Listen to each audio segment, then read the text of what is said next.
Makanya kenapa orang takut saya jadi dirut demo-demo.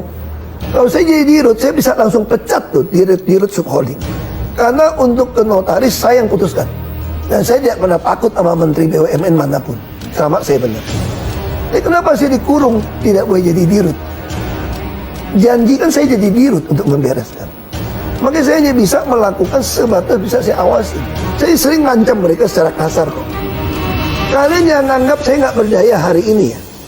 Mungkin ada yang nganggap saya itu macan ompong di Pertamina karena nggak jadi dirut. Tapi kalian tunggu, waktu akan berputar. Semua catatannya akan saya pegang. Satu hari ganti rezim, kok penjarain kalian semua. Kalian ingat baik-baik kalimat saya direksi. Saya boleh keluar dari sini, tapi catatan yang saya punya, kalau rezim betul-betul mau membereskan negeri ini dari korupsi di migas dan Pertamina, saya berani jamin saya dengan data ini akan penjarakan kalian semua.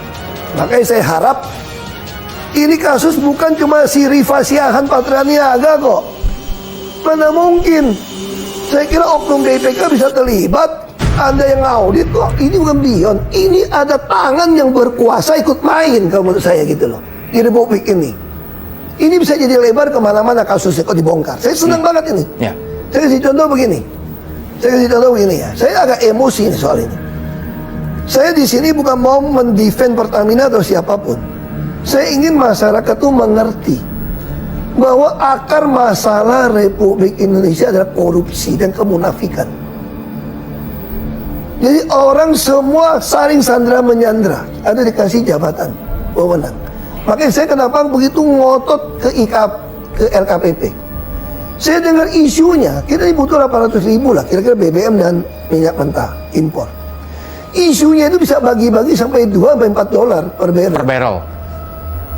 Nah kalau yang paling berkuasa dapat $2 per barrel, itu 1,6 juta. Makanya saya bilang, pemerintah saat ini, kalau tidak mau memperlakukan e-katalog di LKPP pengadaan bahan migas, saya berani jamin cuma mau ganti pemain. Ada yang mau makan itu uang. Saya mau tegaskan seperti itu aja. Saya mesti ngomong jujur ya. Banyak sekali pembangunan kilang itu salah. Termasuk kilang Balikpapan, kalau diperiksa banyak masuk penjara. Bagi saya sederhana, kalau pemerintah sekarang mau membereskan soal Pertamina, membereskan soal pengadaan, taruh di katalog RKPP. Kalau Anda tidak kasih, semua orang akan curiga Anda sedang mau ganti pemain.